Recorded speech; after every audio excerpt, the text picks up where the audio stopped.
ሰሚ በሌለበት አግኝቻለሁ ሰሚ የሚያስጨንቀኝን ሸክሜን ተሸካሚ በሌትም በቀንም ሁሌ ከኔ ጋር ነው።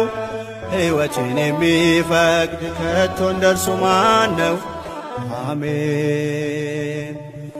ከወደኩበት ተነስቼ ያየኝን አምላክ ባይኔ አይቼ ኤልሮኢ ያልኩኝ ቀን አልኩና በጌታ ማዳን ልቤ ጸና።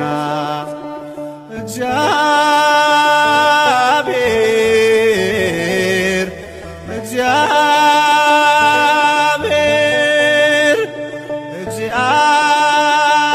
እግዚአብሔር ማንነቴ